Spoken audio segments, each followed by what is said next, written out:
आप लोग आज की क्लास में हम लोग पढ़ने वाले हैं सीबीएसई क्लास 10th इंग्लिश का फर्स्ट पार्ट बुक से सेकंड पोएम जिसका नाम है फायर एंड आइस। ठीक है, चलिए स्टार्ट करते हैं इस पोएम को।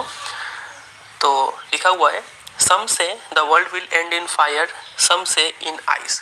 तो इस पोएम के जरिए जो पोएट है रॉबर्ट फ्रॉस्ट एक आइडिया देना चाहते हैं। वो आइडिया क्या है कि दो ग्रुप ऑफ पीपल है। एक ग्रुप ऑफ पीपल कहता है कि ये जो पूरा वर्ल्ड है वो फायर की वजह से डिस्ट्रॉय हो जाएगा। मतलब अर्थ का जो कोर है, इंटीरियर ऑफ द अर्थ है, वो इतना हीटअप हो जाएगा कि वहाँ पे लाइफ एग्जिस्ट करना इम्पॉसिबल सा होगा। तब क्या होगा, वर्ल्ड डिस्ट्रॉय हो जाएगा।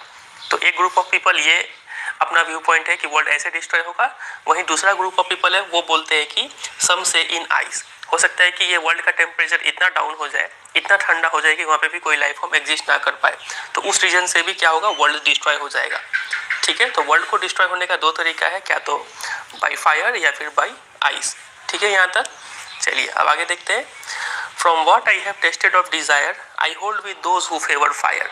तो फिर लेखक बोलते हैं कि जहाँ तक मेरा एक्सपीरियंस रहा है डिजायर के साथ, डिजायर तो यहाँ पे क्या है कि पोएट ने कंपेयर किया है इस फायर और आइस को एक एक ह्यूमन इमोशंस के साथ में। ठीक है, फायर को कंपेयर किया गया है डिजायर के साथ, और आइस को क्या चीज़ के साथ कंपेयर किया है वो सेकंड स्टेंजा में हम लोग देखेंगे। फिलहाल आप इतना याद रखिए कि फायर का कंपैरिजन किया गया है डिजायर के साथ। डिजायर का मतलब पता ही होगा, कोई चीज़ पाने की चाह।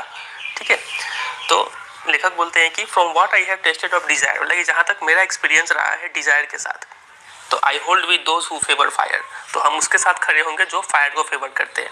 मतलब जो लोग बोलते हैं कि वर्ल्ड फायर की वजह से डिस्ट्रॉय होगा, तो हम उनके साथ खड़े हैं। क्योंकि मेरा जहाँ तक एक्सपीरियंस है कि डिजायर जो है, कोई चीज़ पाने का चाह है, इंसान का जो ग्रीड है वो कभी एंड नहीं होता है, और उस वजह से ये ठीक फायर की तरह ये पूरे वर्ल्ड को क्या करेगा, डिस्ट्रॉय कर देगा। ठीक है यहाँ तक। तो चलिए अब हम लोग शिफ्ट करते हैं सेकंड स्टेंजा में।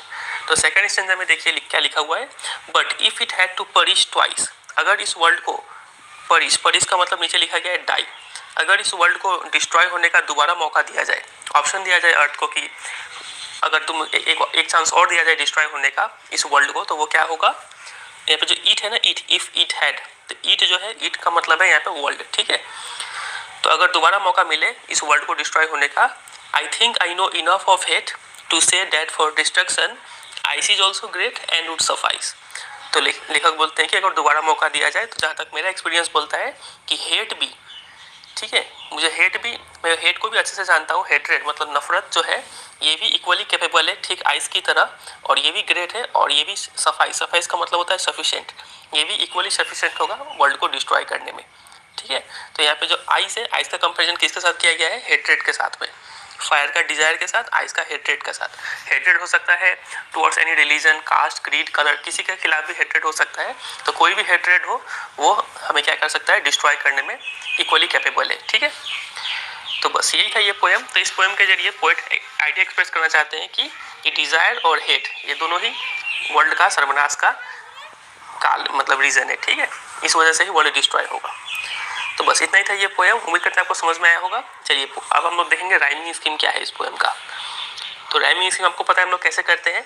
सबसे पहले यहाँ पे लिखा हुआ है फायर, तो फायर जैसे साउंड को हम लोग ए देते हैं यहाँ पे। ठीक है, और कहीं है फायर जैसा साउंड, आइस तो नहीं होगा, डिजायर, तो डिजायर में भी हो जाएगा ए।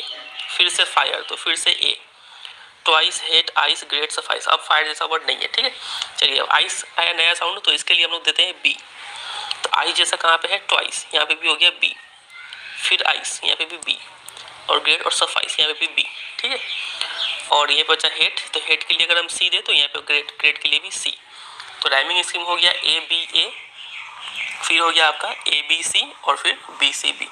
ठीक है, चलिए अब हम लोग बात करेंगे पोएटिक डिवाइस के ऊपर। तो सबसे पहला जो पोएटिक डिवाइस है हमारा वो है ये एलिटरेशन। एलिटरेशन का मतलब क्या होता है कि एक ही लाइन में, ठीक है, एक ही लाइन में अगर दो क्लोजली प्लेस्ड वर्ड का साउंड सेम हो, ठीक है, तो हम लोग बोलते हैं कि वहाँ पे एलिटरेशन है। जैसे कि वर्ल्ड विल, ठीक है, क्लोजली प्लेस्ड वर्ड है और दोनों का जो इनिशियल साउंड है वो सेम है, वर्ल्ड विल, वो। ठीक है, वैसे यहाँ पे सम से स साउंड आ रहा है, तो यहाँ भी एलिटरेशन यूज हुआ है। और कहीं है ये फेवर फायर, तो एफ साउंड रिपीट हो रहा है, तो यहाँ पे भी पोएटिक डिवाइस हो गया एलिटरेशन। ठीक है यहाँ तक। चलिए ये हो गया पहला पोएटिक डिवाइस। दूसरे पोएटिक डिवाइस से हम लोग मूव करेंगे। अब दूसरा पोएटिक डिवाइस है हमारा असोनेंस। असोनेंस क्या होता है कि repetition of vowel sound in a line. अगर ये लाइन को आप देखें तो यहाँ पे देखेंगे hold, those, who, favour, O sound कुछ ज़्यादा ही रिपीट हो रहा है, ओ साउंड प्रोमिनेंट है यहाँ पे, ठीक है। तो यहाँ पे ओ एक वॉवेल है, तो यहाँ पे पोएटिक डिवाइस क्या हो गया, असोनेंस, ठीक है। अगर कोई कॉन्सोनेंट साउंड रिपीट हो रहा होता तो हम लोग बोलते हैं कॉन्सोनेंस। आगे के पॉइंट्स में हम लोग देखेंगे, फिलहाल इस लाइन में पोएटिक डिवाइस है असोनेंस, ठीक है, ओ साउंड रिपीट हो रहा है। ये हो गया दूसरा। अगर तीसरे पे हम लोग मूव करें तो तीसरा है हमारा एनाफोरा। अब एनाफोरा क्या होता है कि मान लीजिए ये दो लाइन है, दोनों लाइन का इनिशियल वर्ड देखिए, वर्ड या फिर एक्सप्रेशन भी बोल सकते हैं क्योंकि दो वर्ड यहाँ पे, तो सम से दोनों का इनिशियल वर्ड या फिर एक्सप्रेशन सेम हो तो यहाँ पे पोएटिक डिवाइस जो है वो है एनाफोरा, ठीक है। तीसरा हो गया। अब हम लोग मूव करते हैं चौथे पे। चौथा आपका हो गया personification. Through out the poem में ये फायर एंड आइस को बोला गया कि दोनों डिस्ट्रॉय कर देगा, ग्रेट है, तो उसको पर्सोनिफाई किया गया है। इनएनिमेट ऑब्जेक्ट मतलब नॉन लिविंग थिंग्स को एक लिविंग थिंग की तरह प्रस्तुत किया गया है। तो personification through out the poem poetic device है, ठीक है। चौथा हो गया। अब हम लोग मूव करते हैं पांचवे पर। पांचवा आपका हो जाएगा एंजाइममेंट। एंजाइममेंट क्या होता है आप देखिए, ये फर्स्ट लाइन और ये सेकंड लाइन। तो फर्स्ट लाइन से जब सेकंड लाइन में मूव कर रहे हैं ना, तो फायर के बाद कोई पंक्चुएशन मार्क यहाँ पे नहीं है, आइदर फुल स्टॉप, कॉमा, ये सब कुछ भी नहीं है। तो हम लोग बोलेंगे कि यहाँ पे पोएटिक डिवाइस क्या है, इस लाइन से इस लाइन में एंजाइममेंट है, ठीक है। सिमिलरली डिजायर से फायर में जब मूव कर रहे हैं तो डिजायर के यहाँ पे ना कोई कॉमा है ना फुल स्टॉप है, यहाँ पे भी पोएटिक डिवाइस हो गया एंजाइममेंट। और कहीं होगा एंजाइममेंट, ये रहा, हेड से आइस में आ रहे हैं तो एंजाइममेंट, आइस से ग्रेट में जा रहे हैं तो एंजाइममेंट, ग्रेट से सफाइस में जा रहे हैं तो एंजाइममेंट। बस तो इतना पोएटिक डिवाइस हो गया, बस तो इतना